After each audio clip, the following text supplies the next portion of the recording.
7화 암의 숨겨진 원인, 대사를 파괴하는 식습관. 러프킨 박사는 이렇게 말했습니다. 나는 암을 단순히 DNA 손상이 누적되어 생기는 유전적 질병이라고 배웠다. 의과대학에서는 암세포의 돌연 변이를 찾고 특정 유전자를 표적으로 하는 치료법에 대해 가르쳤다. 하지만 나는 암이 인슐린 저항성과 같은 대사질환이라는 충격적인 진실을 깨달았다.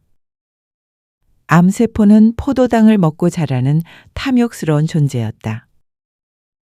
우리가 먹는 음식, 특히 설탕과 탄수화물이 암세포의 연료가 되고 있었다. 여러분, 이 말씀을 들으시니 어떤 기분이 드시나요? 아마도 많은 분들께서 충격을 받으셨을 겁니다. 암이 우리가 먹는 음식과 관련이 있다니 이런 생각은 해보신 적 없으실 텐데요. 그동안 우리는 암을 운명처럼 어쩔 수 없이 받아들여야 하는 질병이라고 생각해 왔습니다. 나이 들면 원래 그런 거 아닌가? 가족력이 있으니까, 환경이 나빠져서 이렇게 체념하며 살아오셨을 텐데요. 하지만 러프킨 박사가 폭로한 진실은 우리의 일상적인 식습관이 암세포에게 매일매일 영양분을 제공하고 있었다는 것입니다.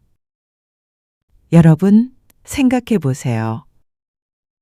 아침에 드시는 식빵, 점심에 흰쌀밥, 오후에 마시는 달콤한 커피, 저녁 후 간식으로 먹는 과자. 이 모든 것들이 혈당을 급격히 올려 인슐린을 대량으로 분비시킵니다. 그리고 바로 이 인슐린이 암세포의 성장 신호가 되고 있었다는 것입니다. 정말 억울하지 않으십니까?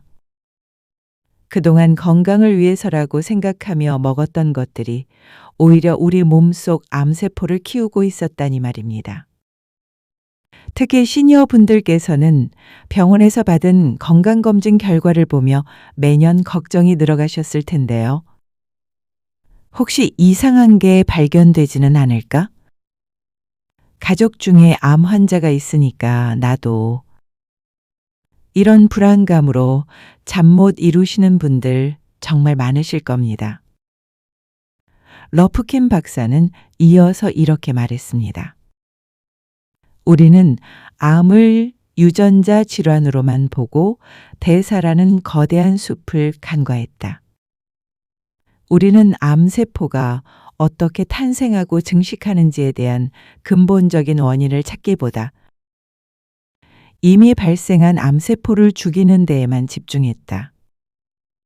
수술, 항암화학요법, 방사선 치료는 암세포를 제거할 수 있지만 정작 암이 생기게 만든 우리 몸의 환경, 즉 대사 불균형은 개선하지 못했다.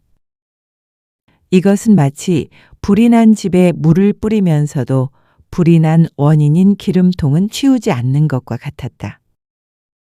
정말 와닿는 비유인 것 같습니다. 불이 난 집에 물을 뿌리면서도 기름통은 그대로 둔다니. 바로 이것이 지금까지 우리가 받아온 암 치료의 현실이었다는 것입니다. 현대의학은 이미 생긴 암세포를 제거하는 데는 뛰어나지만 정작 암이 왜 생겼는지, 그리고 암이 다시 생기지 않으려면 어떻게 해야 하는지에 대해서는 충분히 알려주지 않았다고 합니다. 여러분도 주변에서 이런 경우를 보셨을 겁니다. 수술과 항암 치료로 암을 제거했다고 안심했는데 몇 년 후 다시 재발하거나 전이되는 경우 말입니다. 그때마다 왜 또 생겼을까? 더 조심했어야 하는데 라며 자책하시는 분들 많으셨죠? 하지만 이제는 그런 자책을 하지 마세요. 문제는 개인의 잘못이 아니라 암이 생기는 근본 원인을 해결하지 못했기 때문이었습니다. 러프킨 박사가 발견한 충격적인 사실은 암세포가 특별히 좋아하는 먹이가 있다는 것입니다. 바로 포도당입니다. 우리가 먹는 모든 탄수화물은 결국 포도당으로 분해되어 암세포의 성장을 돕게 됩니다. 정상세포는 포도당 외에도 지방을 에너지로 사용할 수 있지만 암세포는 주로 포도당만을 에너지원으로 사용한다고 합니다. 그렇다면 우리가 혈당을 올리는 음식을 계속 먹는다는 것은 암세포에게 매일 풍성한 식사를 제공하는 것과 같다는 말이겠죠. 여러분, 생각해 보세요. 우리나라 사람들이 가장 많이 먹는 흰쌀밥, 그리고 빵, 면류, 떡. 이런 음식들은 설탕보다도 더 빠르게 혈당을 올린다고 합니다. 밥 한 공기를 드시고 나면 졸리고 나른해지시는 경우 많으시죠? 바로 그때가 혈당이 급격히 올라갔다가 떨어지는 신호입니다. 그리고 바로 그 순간 인슐린이 대량으로 분비되면서 우리 몸속 암세포에게 이제 자라도 된다는 신호를 보내고 있었던 것입니다. 러프킨 박사는 또 이렇게 말했습니다. 나는 환자들에게 암세포의 먹이가 무엇인지 제대로 알려주지 않았다. 균형 잡힌 식사라는 모호한 지침을 줄 뿐이었다. 그러나 진실은 달랐다. 혈당을 급격히 올리는 정제된 탄수화물과 설탕은 인슐린 수치를 높이고 이는 암세포의 성장 신호가 된다. 진정한 암 치료는 암세포를 굶기는 것에서 시작된다. 암이 싫어하는 식단, 즉 혈당과 인슐린을 안정시키는 식단으로 우리 몸의 환경을 바꿔야 한다.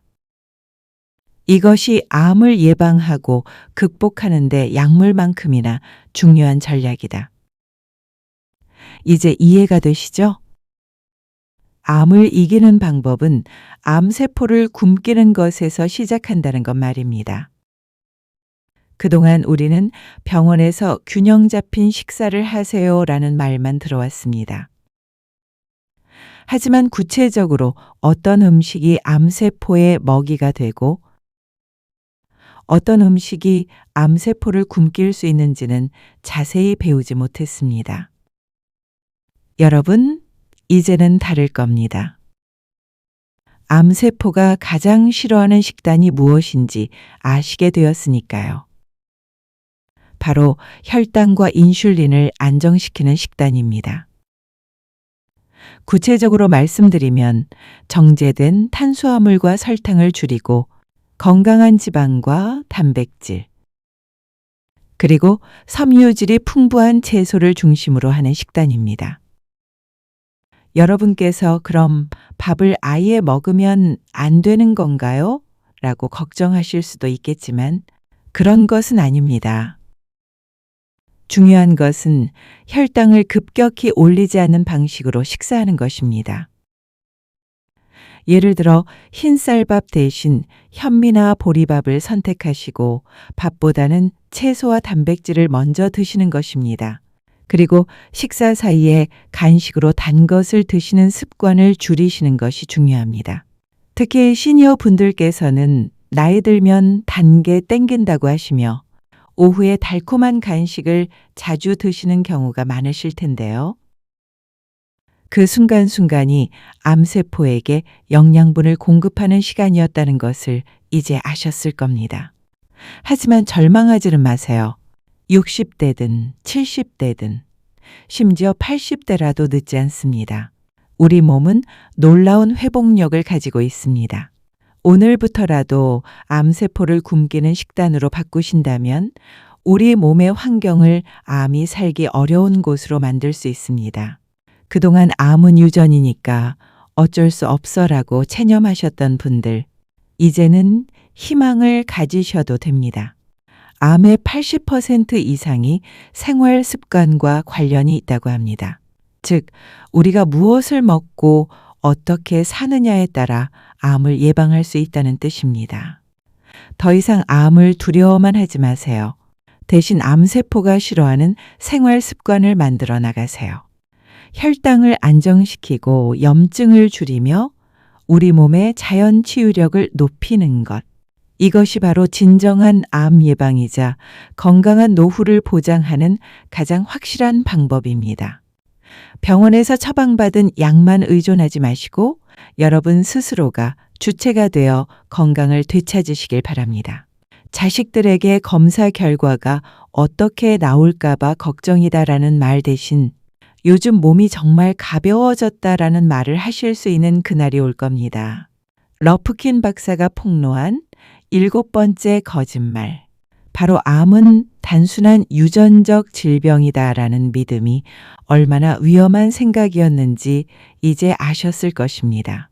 진짜 문제는 DNA나 유전자가 아니라 우리가 매일 먹는 음식이 만들어내는 대사 불균형이었습니다. 다음 시간에는 약물에 의존하지 않고도 우리 몸이 스스로 질병을 이겨낼 수 있는 놀라운 자가 치유의 힘에 대해 알아보겠습니다. 우리 몸속에 숨어 있는 치유의 잠재력을 깨우는 방법을 함께 배워보시죠.